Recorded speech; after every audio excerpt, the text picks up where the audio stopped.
What's going on, guys? I'm Sam Bezak of BossStrength.com. Today on episode 10 of BossBytes, we're going to be talking about injuries and setbacks and sort of how you can deal with them. So injuries are kind of something that nobody really plans for, but obviously we all should. We try and kind of avoid the possibility of it happening, especially when you're motivated and training. The problem is that you have to be prepared for what will happen once you actually do injure yourself, because chances are, if you're motivated and you're trying to actually progress, at some point you're going to end up injuring yourself, and you have to have a good plan of action for what to do. So before getting into the specifics of what you should do, you should recognize that there's really two different types of injuries that can happen here when you're training. The first is the very apparent injury that happens and you know that it happened. Maybe you're bench pressing or you're squatting and you really pull a muscle.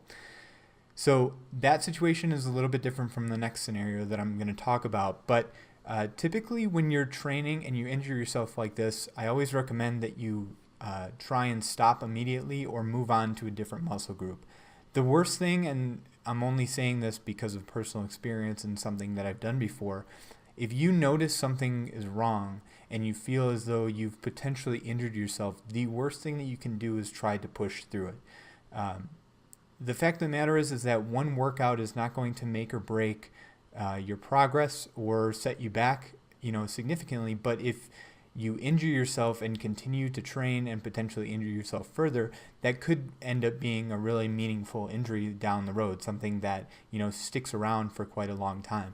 This is something that happened to me about 2 years ago when I was down in Florida at school. I was going through a pretty high volume block and I was actually restricting calories, which was a mistake.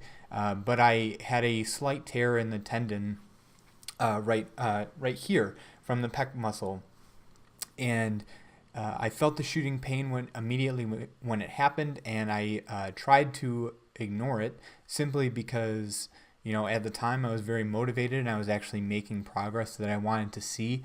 Plus I was also participating in a research study at the University of Tampa that involved bench pressing, and I didn't want to ruin the study. I didn't want to ruin my progress, and I kind of tried to ignore it.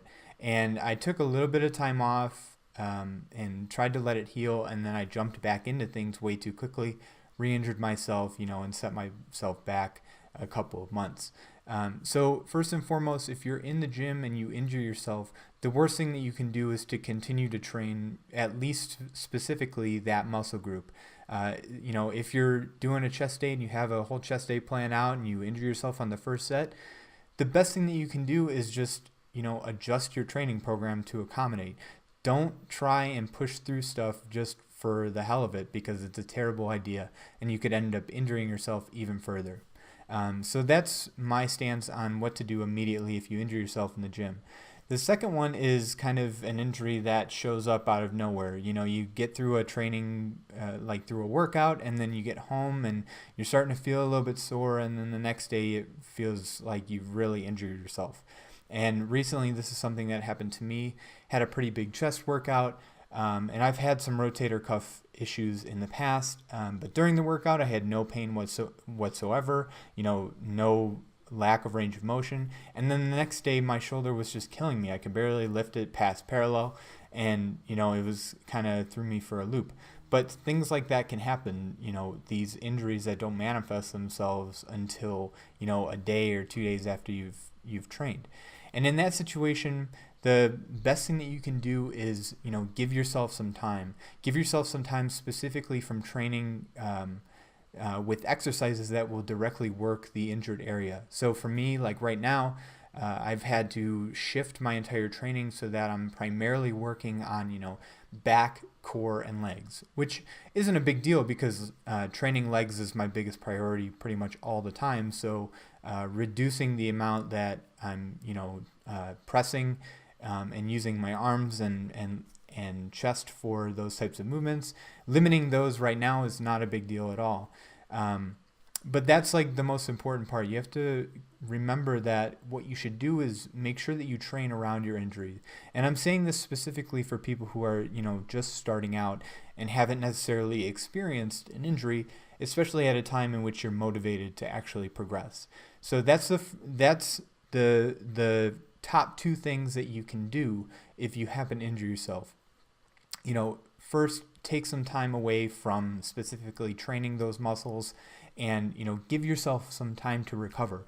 But you don't want to just completely stop training, because we're talking about you could lose strength, you could lose muscle mass if you're not training for an appreciable amount of time.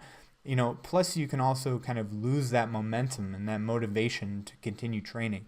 We all know how difficult it is to start training for the first time, and you don't want to fall into that trap of not being able to restart if you completely stop training. If you injure a rotator cuff, there's no real reason why you can't be training legs. Of course, you might not be able to back squat just because of shoulder movement and range of motion, but that's not a big deal. The thing is that you just want to continue training and try and train around your injuries, so that way you maintain your strength and muscle, but you also maintain that momentum and motivation. So obviously everybody's injuries will be different from everyone else's, and the amount of time that you need to stay away from your training will vary. But you have to have a plan of attack for once you begin to reincorporate exercises that work the injured area, because this is one of the big problems that happens when people stop training altogether and then jump immediately back into training. You have to be conscious of the fact that the amount of work that you were previously able to do with those specific muscle groups will not be the same after a month or 2 months of not training. And honestly, even after 2 or 3 weeks, it's likely that your strength specifically for the muscle groups that were affected will probably diminish.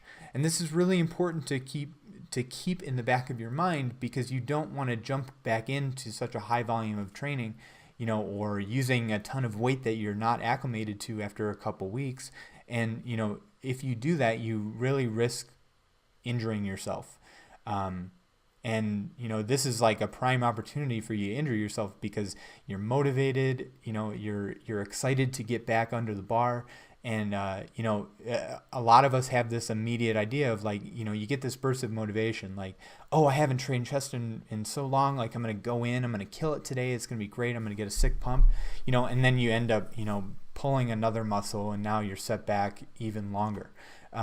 So if you're considering getting back into specific movements after an injury, I suggest that you start very light and very small. So something, reduce your typical working weight by anywhere from 75 to 50%. So if you can, bench 225 for a couple of reps, you probably don't want to go much further than, 135, maybe not even that high, until you get a good understanding of just how significantly your injury impacted your range of motion and your strength. Plus, depending on how long you've taken away from training those specific muscles, you want to make sure that you can slowly build up your work capacity so that you don't injure yourself and you can continue to progress. In terms of volume, I would say drop it significantly, close to probably where you were at when you were a beginner. So somewhere around 1 to 2 working sets, specifically for those muscle groups, and then move on. Of course, if you injured your chest muscle, you could set up a workout where you're just doing one chest focused exercise for 2 sets, and then you move on to your typical back movements or whatever. That's a really good way to begin to incorporate those things. And then the next time that you train, you can maybe add another exercise, you can add additional sets onto the original exercise, and then steadily increase weight as you're able. I just want to clarify that if you take any appreciable amount of time off, your ability will not be the same. And if you come back thinking that it will be, you really run the risk of, re-injuring yourself or injuring yourself further. And that's not anything that anyone wants. So Yeah, so if you happen to injure yourself, these are the strategies and techniques that I recommend using. Stop training the target muscle group immediately. Take a break from training that area, but work around it because you don't want to lose momentum and motivation. And then once you decide that you're about ready to consider getting back into training the affected muscle groups, I suggest starting really light, really small, 1 to 2 sets, and then steadily incorporate more and more of those muscle group specific exercises, as well as increasing like sets and the weight that you're using. So I think that about wraps it up for today. I hope that you enjoyed this content, and I hope that it kind of sets you up for success if you ever happen to become injured in the future. I sincerely hope that you pay close enough attention to yourself that you don't end up injuring yourself, but I recognize that it's a reality. I injure myself all the time, and sometimes there's things that you can do, and then sometimes there aren't. My most recent injury was a shoulder issue, and it didn't manifest until a day after I was training, so there was nothing that I could really do. But hopefully you'll never be in that same situation, but at least now you'll be prepared for what to do and how to get back onto the horse once you're ready. So that wraps it up for today. If you like this content, please consider giving this video or podcast a like. And if you really, really enjoyed this content, please consider subscribing to the YouTube channel as well as the podcast. And until next time, thanks a lot, guys. I'll see ya.